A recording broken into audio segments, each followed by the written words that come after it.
शिद्दत और नियत के साथ अगर आप काम करते हैं, अगर इंटेंट आपका सही है, तो पानी की तरह वो अपना रास्ता बना लेता है।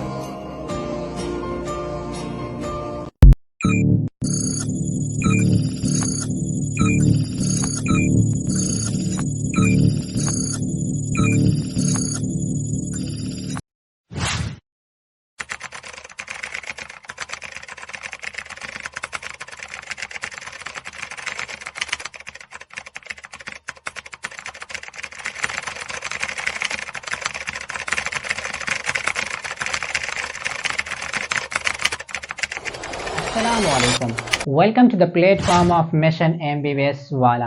डियर स्टूडेंट्स, आज के लेक्चर में हम सेल बायोलॉजी से लास्ट ऑर्गेनिल्स को भी डिस्कस करेंगे। और पिछले लेक्चर में हमने बहुत डिटेल से डिस्कस किया था कि आप स्टूडेंट ने किस तरीके से सेल बायोलॉजी चैप्टर्स को कवर अप कर लेना है। आज के लेक्चर में हम बहुत डिटेल से डिस्कस करेंगे प्लास्टिड के बारे में। प्लास्टिड वो वाहिद ऑर्गेनिल्स है जो एनिमल सेल्स के अंदर प्रेजेंट नहीं होता। ये कहाँ पे प्रेजेंट होता है? Only plant and green algae cells के अंदर प्रेजेंट होता है। तो चलिए स्टार्ट कर लेते हैं प्लास्टिड को। लेकिन प्लास्टिड को स्टार्ट करने से पहले मेरे जहन में एक बात याद आई, काश में एक पत्ता होता कितना अच्छा होता। Why I desire that I would be a leaf, कि काश में एक पत्ता होता कितना अच्छा होता। लेक्चर्स के अंदर हम बहुत डिटेल से स्टडी करेंगे कि मैंने ये ख्वाहिश क्यों जाहिर की कि काश में एक पत्ता होता कितना अच्छा होता।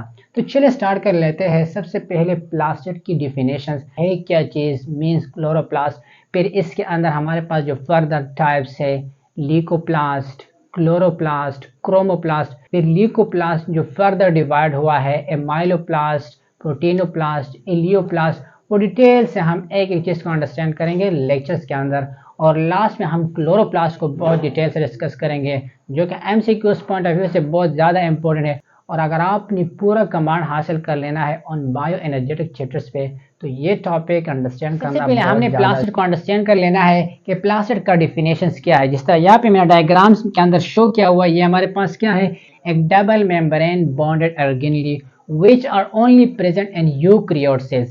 लेकिन दोस्तों यहाँ पे आपने कंफ्यूज नहीं होना है। अक्सर कभी कभार स्टूडेंट्स कंफ्यूज होते हैं कि यूकैरियोट सेल मीन्स के एनिमल्स के अंदर भी प्रेजेंट होता है, लेकिन ये वो वाहिद डिफरेंस है प्लांट्स और एनिमल सेल्स के अंदर कि प्लास्टिड जो होता है only present in plant cells या green algae while absent in eukaryote cell. तो यहाँ पे आपने अंडरस्टैंड कर लेना है डिफिनेशंस कि क्लोरोप्लास्टिड क्या है, या chloroplast double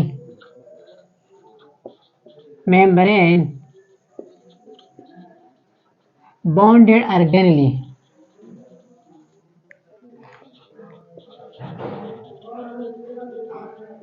which are present in eukaryotic cell, eukaryotic cell. Eukaryotic से क्या मतलब कि प्लांट्स के अंदर और ग्रीन एल्गी या एल्गी के अंदर प्रेजेंट होता है। आपने ऑब्जर्व किया होगा कि प्लास्टिड से पहले भी कोई तो प्लास्टिड होगा। इस तरह स्पर्म और एक मेल के फ्यूजन के थ्रू क्या बना लेता है, जायगोट, और फिर जायगोट से बच्चा बनता है। तो इस तरह प्लास्टिड से पहले भी कोई प्लास्टिड तो होगा। तो वो प्लास्टिड क्या है हमारे पास, वो है प्रोटोप्लास्टिड। प्रोटोप्लास्टिड, प्रोटोप्लास्टिड।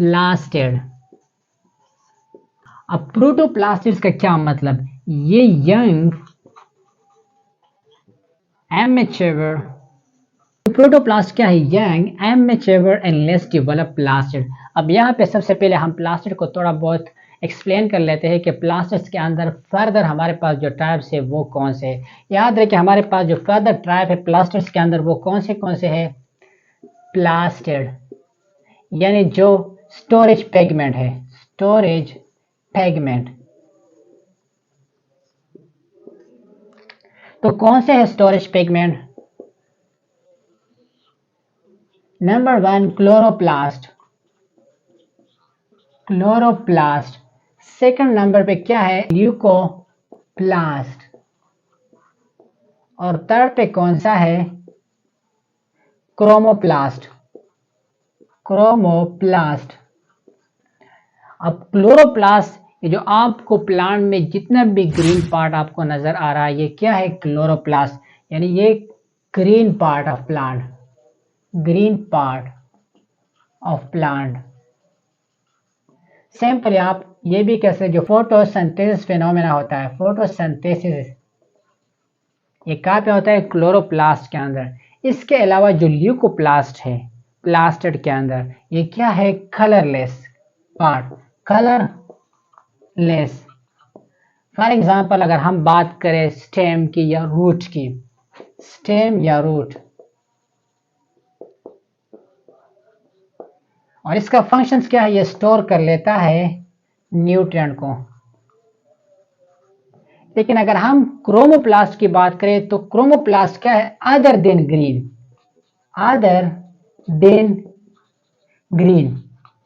अब इसका क्या मतलब other than green? For example flowers के अंदर आपने देखा होगा हमारे पास जो पीटल होता है, पीटल, या इसके अलावा जो वाल ऑफ फ्रूट होते हैं, फ्रूट के वाल, वो क्या होता है? कलर पार्ट होता है। तो वो हमारे पास कौन सा पार्ट होता है प्लास्टिक का?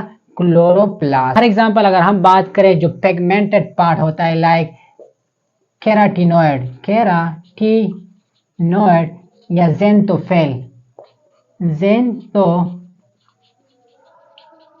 तो ये कौन से पार्ट में आता है? क्लोरोप्लास्ट। और आपको ये भी पता होनी चाहिए दोनों हमारे पास क्या है? Fat soluble pigment. Carotenoid and xanthophyll क्या है? Fat soluble pigment. अब यहाँ पे एक क्वेश्चन अराइज होता है, फिर वाटर सोलेबल पिगमेंट कहाँ पे होंगे? तो डियर्स अगर मैं बात करूँ फॉर एग्जांपल एंथोसायनिन या कार्माइन, तो वो कहाँ पे प्रेजेंट होता है? अगर आपको याद है एक लेक्चर के अंदर हमने डिटेल से डिस्कस किया था कि वहाँ पे हमारे पास वाटर सोलेबल पिगमेंट प्रेजेंट होता है। तो आपने वो टॉपिक खुद ढूंढना का कौन से टॉपिक में हमने ये बात डिस्कस किया था। तो डियर्स ये हो गया प्लास्टिड के हमारे पास क्या है? Chloroplast, leucoplast and chromoplast. अब फर्दर ल्यूकोप्लास्ट के अंदर 3 सब टाइप आते हैं, 3 सब टाइप। नंबर 1 क्या है? Amyloplast, amyloplast. दूसरा क्या है? प्रोटीनोप्लास्ट, प्रोटीनोप्लास्ट। और तीसरा क्या है? एलियोप्लास्ट। अब इन तीनों को आपने अंडरस्टैंड कर लेना है। जो प्रोटीनोप्लास्ट है ये प्रोटीन को स्टोर कर लेता है, प्रोटीन यानी पी मीन प्रोटीन, प्रोटीन को स्टोर कर लेता है। ई क्या होता है? ऑयल, स्टोर कर लेता है। और इस तरह अगर हम एमाइलो की बात करें तो एमाइलो CHO mean carbohydrate plus starch को स्टोर कर लेता है एमाइलोप्लास्ट पे। हम इसकी थोड़ा एंटर कन्वर्जेंस मैकेनिज्म्स को अंडरस्टैंड कर लेते हैं जो कि आगे क्लोरोप्लास्ट के अंदर आपको फायदा देगा। किस तरीके से वो यहाँ पे हम डिस्कस कर लेते हैं। इसका एंटर कन्वर्जेंस मैकेनिज्म्स क्या है? तो एंटर कन्वर्जेंस के लिए आपने यह डायग्राम्स को अंडरस्टैंड कर लेना है। फॉर एग्जाम्पल ये हमारे पास क्या है? Chloroplast, chloroplast. अब क्लोरोप्लास्ट की लेफ्ट साइड पे क्या होगा? प्रोटोप्लास्ट, यानी टॉप पे प्रोटोप्लास्ट। और इसके इस सामने लेफ्ट साइड पे क्या होगा? ल्यूकोप्लास्ट। और इस साइड पे डिस्टेंस क्या होगा? Amyloplast, amyloplast. और इस साइड पे ये जो कोने में आप लोगों को नजर आ रहा है यहाँ पे क्रोमोप्लास्ट होगा, क्रोमोप्लास्ट।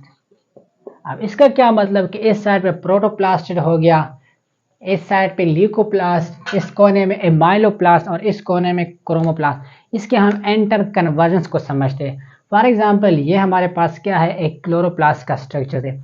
अब क्लोरोप्लास्ट ल्यूकोप्लास्ट में भी कन्वर्ट हो सकता है, यानी एंटर कन्वर्ट हो सकता है। और इस तरह ल्यूकोप्लास्ट जो होता है ये क्रोमोप्लास्ट क्लोरोप्लास्ट के अंदर क्या होता है? एंटर कन्वर्ट हो सकता है। किस तरीके से? आप स्टूडेंट ने ऑब्जर्व किया होगा, हमने स्टडी किया कि क्लोरोप्लास्ट क्या होता है? Green part of plant. इस तरह आपने देखा होगा क्रिकेट ग्राउंड, वो क्या होता है? ग्रीन होता है। लेकिन अगर आप इसके ऊपर कोई पर्दा वगैरह रख दे 1-2 दिन के लिए, क्या कर लेता है? अपने कलर को चेंज कर लेता है। जो चमन होता है वो अपने कलर्स को चेंज कर लेता है। इट्स मीन कि क्लोरोप्लास्ट कहाँ पे कन्वर्ट हो गया? ल्यूकोप्लास्ट। और हमने डिस्कस किया था कि ल्यूकोप्लास्ट क्या होता है? कलरलेस पार्ट होता है। ल्यूकोप्लास्ट फॉर एग्जांपल यहाँ से मैंने लीफ को उठा लिया, ठीक है। फॉर एग्जांपल ये क्या है? लीफ है। लीफ को मैंने उठा लिया। 1 या 2 दिन के बाद इसका कलर चेंज हो जाएगा। लेकिन जैसे ये लीफ मैंने दोबारा इसके अंदर एंजाइम या हार्मोन डाले तो वो अपना कलर दोबारा से चेंज करेगा। तो इट्स मीन कि ल्यूकोप्लास्ट एंड क्लोरोप्लास्ट एक दूसरे के साथ क्या है, एंटर कन्वर्टेबल है।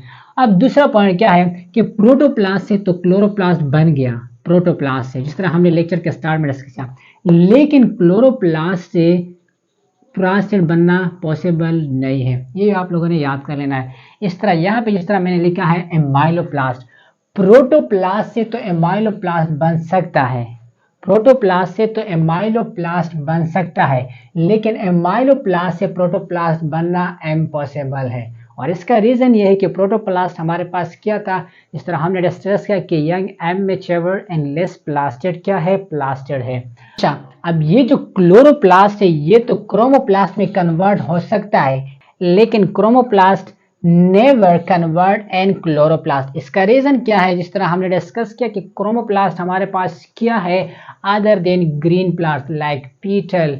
इस तरह अगर हम बात करें फ्रूट के जो वाल होता है वो भी हमें नजर आता है कलर के फॉर्म में। इसमें के क्लोरोप्लास्ट कन्वर्ट तो होता है क्रोमोप्लास्ट के अंदर, लेकिन क्रोमोप्लास्ट कभी भी कन्वर्ट नहीं हो सकता है क्लोरोप्लास्ट के अंदर। तो जिसमें ये हो गया छोटा कंसेप्ट अबाउट इंटर कन्वर्शन, कि आगे फिर आपको फायदा देगा नेक्स्ट चैप्टर्स में। अब नेक्स्ट हम चलते हैं क्लोरोप्लास्ट की तरफ, और क्लोरोप्लास्ट को हमने डिटेल से अंडरस्टैंड कर लेना है कि इसका मैकेनिज्म्स क्या है फोटोसिंथेसिस के अंदर। अब हम आते हैं क्लोरोप्लास्ट की तरफ, और क्लोरोप्लास्ट को अंडरस्टैंड करना बहुत ज़्यादा ज़रूरी है अगर आपने पूरा कमांड हासिल कर लेना है ऑन बायो एनर्जेटिक चैप्टर। तो चलिए स्टार्ट कर लेते हैं क्लोरोप्लास्ट। सबसे पहले डियर स्टूडेंट यहाँ पे मैं कुछ इन्फॉर्मेशन को लिख लूँगा, इसके बाद डायग्राम्स के अंदर वो इन्फॉर्मेशन को अंडरस्टैंड करेंगे कि इसका मैकेनिज्म्स क्या है फोटोसिंथेसिस के अंदर। तो आइए चलते हैं अपने टॉपिक की तरफ, क्लोरोप्लास्ट। क्लोरोप्लास्ट के लिए जो सबसे फर्स्ट पॉइंट आपके जहन में होनी चाहिए वो क्या है, ग्रीनिश, ग्रीनिश प्लास्टिड। ये क्या है, ग्रीनिश प्लास्टिड। सेकंड पॉइंट, इसका जो साइज है ये आप लोगों ने याद कर लेना है एमसीक्यूज पॉइंट ऑफ व्यू से, जो कि लास्ट में हम डिटेल से भी डिस्कस करेंगे। 4 to 6 माइक्रोमीटर एंड डायमीटर। और इसके साथ साथ अगर क्लोरोप्लास्ट को देखा जाए ये क्या है, डबल मेम्ब्रेन बॉन्डेड ऑर्गेनेल्स है, double membrane bonded organelles,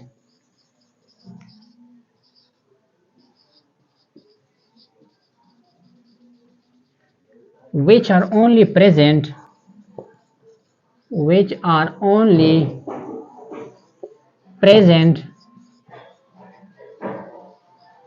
in eukaryotic cell। अब यूकैरियोटिक सेल से क्या मतलब, यूकैरियोटिक सेल्स का क्या मतलब वो लेक्चर्स के अंदर हम अंडरस्टैंड कर लेते हैं, ये बहुत इंपॉर्टेंट पॉइंट है। इसके अलावा यहाँ पे एक और पॉइंट, ये क्या है, self replicating organelles, self replicating organelles. और इसके साथ साथ ये कहाँ पे ज्यादा प्रेजेंट होता है, mesophyll cell, mesophyll cell and leaf. तो ये इन्फॉर्मेशन आपको आनी चाहिए, बेसिक इन्फॉर्मेशन कि क्लोरोप्लास्ट क्या है, ये ग्रीनिश प्लास्टिड है, ठीक है। इसका साइज क्या है, 4 to 6 माइक्रोमीटर एंड डायमीटर। इसकी डिफिनेशंस को अगर हम अंडरस्टैंड करिए, क्या है, double membrane bonded eukaryotic organelle which is present only in eukaryotic cells. अब यहाँ पे यूकैरियोटिक सेल्स का क्या मतलब, कभी कभार इस तरह होता है कि स्टूडेंट्स कंफ्यूज होता है कि यूकैरियोटिक सेल्स के अंदर तो एनिमल्स भी आता है, लेकिन याद रखो एमसीक्यूज पॉइंट ऑफ व्यू से बहुत इंपॉर्टेंट है कि ये जस्ट प्रेजेंट होता है प्लांट्स के अंदर और ग्रीन प्लांट्स के अंदर और ग्रीन एल्गी के अंदर, ग्रीन एल्गी या एल्गी। तो ये कहाँ पे प्रेजेंट होता है, प्लांट्स के अंदर, और ग्रीन एल्गी जो होते हैं वहाँ पे क्लोरोप्लास्ट मौजूद होता है। सिंपल आप ये भी कह सकते हो जहाँ पे फोटोसिंथेसिस फेनोमेना होता है वहाँ पे क्लोरोप्लास्ट प्रेजेंट होता है। नेक्स्ट पॉइंट क्या है, सेल्फ रेप्लिकेटिंग ऑर्गेनेल। अब सेल्फ रेप्लिकेटिंग ऑर्गेनेल्स को बहुत डिटेल से हमने डिस्कस किया था माइटोकॉन्ड्रिया के अंदर कि सेल्फ रेप्लिकेटिंग ऑर्गेनेल्स का मतलब क्या है। और लास्ट पे कि मेसोफिल सेल्स के अंदर क्या होता है, क्लोरोप्लास्ट प्रेजेंट होता है, और मेसोफिल सेल्स कहाँ पे होते हैं, लीव्स के अंदर। तो ये हो गया बेसिक इन्फॉर्मेशन अबाउट क्लोरोप्लास्ट। अब हम चलते हैं क्लोरोप्लास्ट के स्ट्रक्चर्स को डिस्कस कर लेते हैं कि क्लोरोप्लास्ट के स्ट्रक्चर्स के अंदर ऐसे कौन से कंपोनेंट होते हैं, कौन से पार्ट होते हैं और इसका मैकेनिज्म। एक और वर्ड भी आप लोगों ने अंडरस्टैंड कर लेना है, इसके अंदर क्या होता है, they have photosynthetic pigment, photosynthetic pigment, synthetic pigment. अब फोटोसिंथेटिक पिगमेंट कौन से है क्लोरोप्लास्ट के अंदर, क्लोरोफिल, क्लोरोफिल। और आपको पता है कि क्लोरोफिल का फंक्शंस क्या है, synthesis of food, synthesis of food. तो यहाँ पे सबसे पहले हम स्ट्रक्चर्स को अंडरस्टैंड कर लेते हैं, क्लोरोप्लास्ट के स्ट्रक्चर्स को।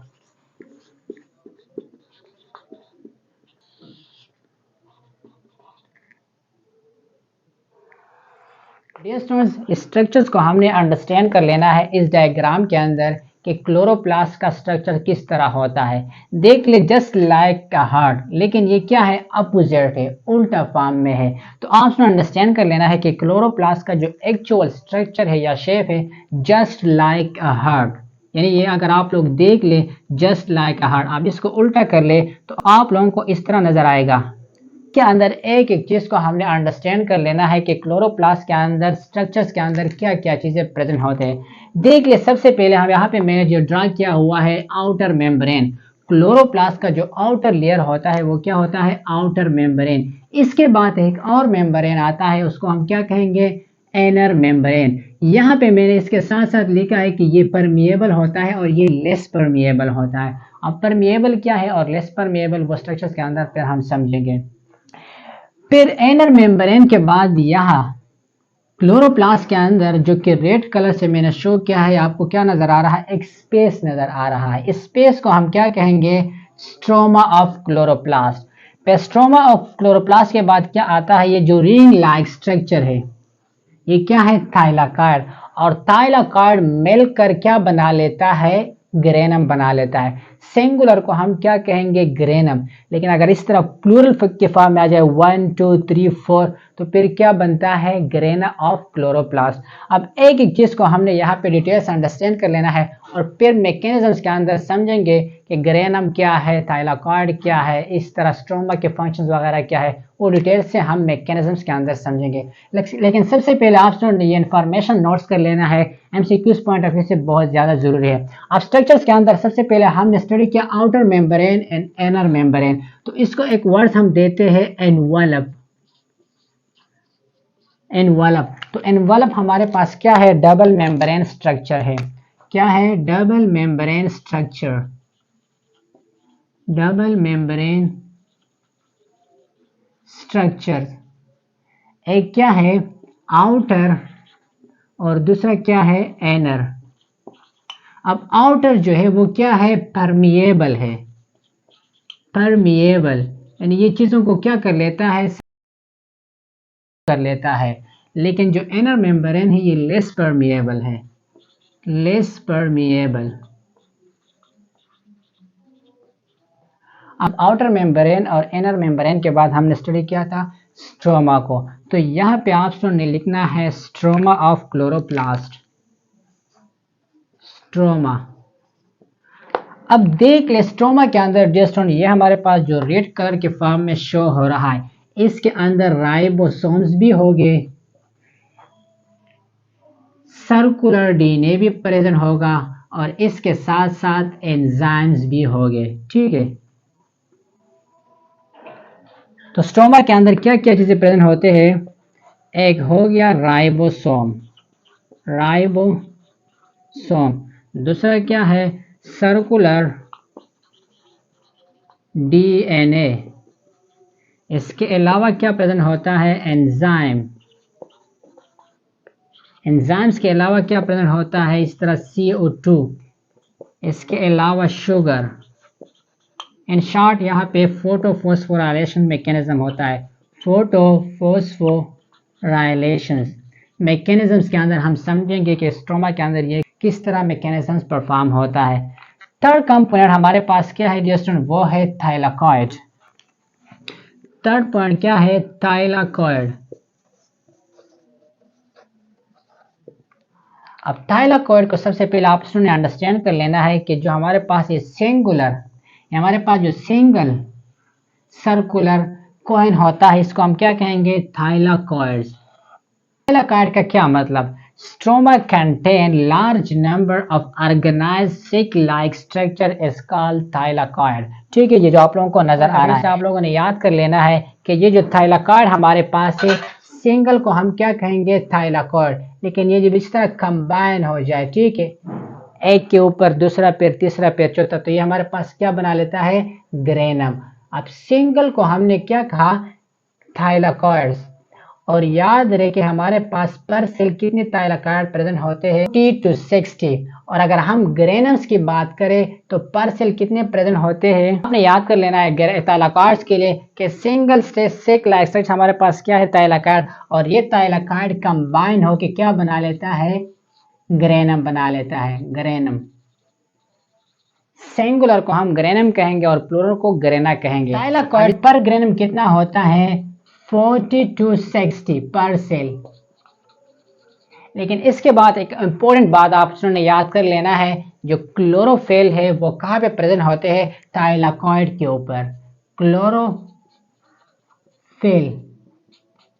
कहाँ पे प्रेजेंट होते हैं, थाइलाकॉइड के ऊपर। अब देख ले, यहाँ पे हमने अंडरस्टैंड कर लेना है, ये आप लोगों को जो नजर आ रहा है सिंगल, ये क्या है, हमारे पास एक थाइलाकॉइड है, और थाइलाकॉइड के ऊपर क्या होते हैं, स्टेक लाइक स्ट्रक्चर। अब इस स्टेक लाइक स्ट्रक्चर को हम क्या कहेंगे, क्वांटासोम, क्वांटासोम। और क्वांटासोम्स के ऊपर हमारे पास क्या प्रेजेंट होते हैं, क्लोरोफिल मॉलिक्यूल। अब क्लोरोफिल मॉलिक्यूल का मैकेनिज्म्स क्या है वो नेक्स्ट हम डिस्कस कर लेते हैं कि ये किस तरह फंक्शंस परफॉर्म कर लेता है। लेकिन एमसीक्यूज पॉइंट ऑफ व्यू से आपने याद कर लेना है कि थाइलाकॉइड के ऊपर क्या होते हैं, क्वांटासोम्स, और क्वांटासोम्स के ऊपर हमारे पास क्लोरोफिल मॉलिक्यूल प्रेजेंट होते हैं जो कि आगे प्रोसेस परफॉर्म कर लेता है फोटोसिंथेसिस के अंदर। Basic information related to chloroplast. अब हम चलते हैं इसके मैकेनिज्म्स की तरफ कि क्लोरोप्लास्ट किस तरीके से फंक्शंस परफॉर्म कर लेता है। अब हमने अंडरस्टैंड कर लेना है क्लोरोप्लास्ट की मैकेनिज्म्स, और क्लोरोप्लास्ट के अंदर जो मैकेनिज्म होता है फोटोसिंथेसिस का, बहुत इंपॉर्टेंट है फॉर बायो एनर्जेटिक। किस तरीके से होता है देख ले। फॉर एग्जांपल लेट सपोज यहाँ पे हमारे पास एक क्लोरोप्लास्ट का सेल्स है, यही वाला, ठीक है, यहाँ पे मैं सैंपल ड्रा कर लेता हूँ। ये क्या हो गया, एक क्लोरोप्लास्ट का स्ट्रक्चर हो गया। यहाँ पे मैं सिंगल मेम्ब्रेन जस्ट ड्रा कर रहा हूँ क्योंकि यहाँ पे हमने जस्ट मैकेनिज्म्स को अंडरस्टैंड कर लेना है। अब देख ले, हमने यहाँ पे अंडरस्टैंड किया कि हमारे पास ये क्या है, सिंगल थाइलाकॉइड। यहाँ पे हमारे पास ये क्या है, सिंगल थाइलाकॉइड, और ये थाइलाकॉइड कंबाइन हो के हमारे पास क्या बना लेता है, ग्रेनम। अब जिस तरह यहाँ पे स्ट्रक्चर्स के अंदर हमने डिस्कस किया कि इसके अंदर क्वांटासोम्स होता है और क्वांटासोम्स के ऊपर क्या होता है, क्लोरोफिल मॉलिक्यूल प्रेजेंट होता है, जस्ट लाइक दिस। तो ये क्या है, क्लोरोफिल मॉलिक्यूल। आपको पता है कि एनवायरनमेंट में क्या होता है, लाइट।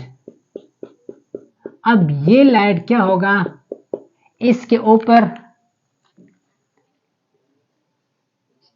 पड़ेगा, ये लाइट क्या करेंगे, एंटी करेगा, यानी इसके ऊपर पड़ेगा क्लोरोफिल मॉलिक्यूल के ऊपर, और इसके रिजल्ट में क्या होगा, ये जो क्लोरोफिल मॉलिक्यूल है ये एक्टिवेट हो जाएंगे। क्या हो जाएंगे, एक्टिवेट।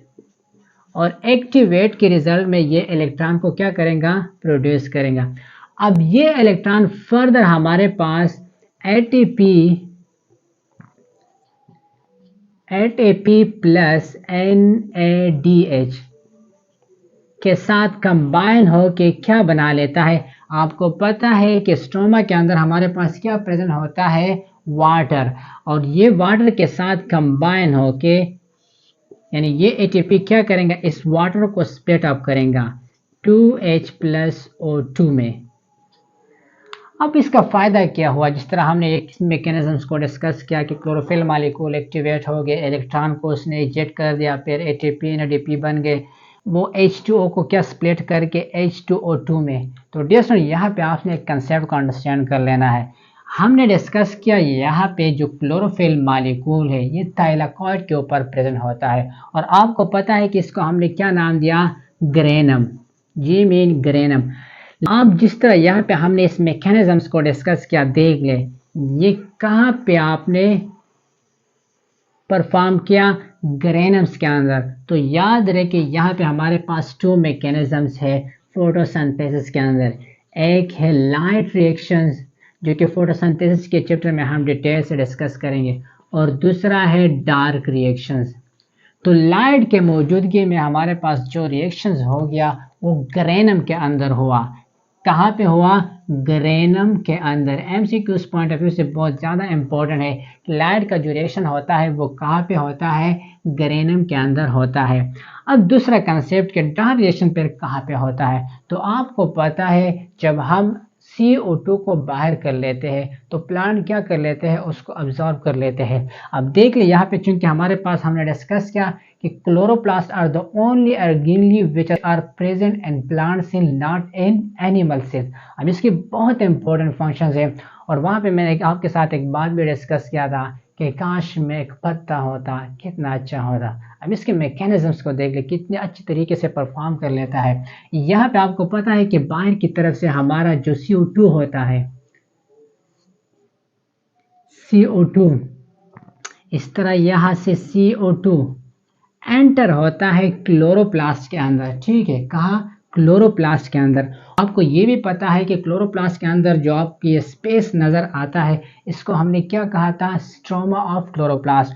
तो यहाँ हमारे पास क्या प्रेजेंट होता है, ये जो आपको नजर आ रहा है ये स्ट्रोमा ऑफ क्लोरोप्लास्ट है। तो CO2 एंट्री करेगा, और आपको ये भी पता है कि स्ट्रोमा के अंदर वाटर भी प्रेजेंट है। तो वाटर के साथ ये CO2 कंबाइन होके हमारे पास क्या बना देता है, ग्लूकोज मालिक्यूल C6H12O6 मालिक्यूल बना लेता है। यहाँ पे आपने अंडरस्टैंड किया कि हमारे पास जो लाइट रिएक्शन था वो ग्रेनम के अंदर परफॉर्म हुआ था, लेकिन ये जो डार्क रिएक्शन है ये कहाँ पे परफॉर्म हो गया, stroma of chloroplast, stroma of chloroplast.